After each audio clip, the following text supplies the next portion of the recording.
একদিন জঙ্গলে এক বিশাল গরম পড়েছে। সূর্য মাথার ওপরে, পশু পাখিরা হাঁসফাঁস করছে। হাতি বলে, আহ, এক গামলায় তরমুজ খেতে ইচ্ছা করছে। বাদর বলে, তরমুজ তো দূরে থাক, এখানে একটা ঠান্ডা ছায়াও নেই।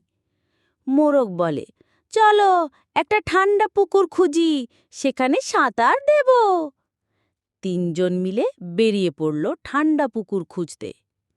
পথে একটা ঝিল পেল তারা, কিন্তু মুশকিল, পাড় খুব উঁচু, মোরগ নামতেই পারছে না। হাতি বলল, আমি পুকুরে নামি, বাদর আমার পিঠে উঠুক আর মোরগ বাদরের মাথায়। তিনজন ততক্ষণেই মহা টাওয়ার বানিয়ে পুকুরে নেমে পড়ল। সাঁতার কাটা শুরু হলো।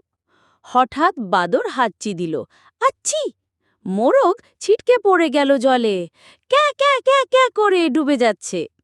হাতি বলল, ধর ধর ধর, নয়তো চিকেন স্যুপ হয়ে যাবে। অবশেষে তিনজন কোনো মতে পাড়ে উঠল। তারা হাসতে হাসতে বলল, পরের বার থেকে গরম পড়লে ছাতা নিয়ে আসব।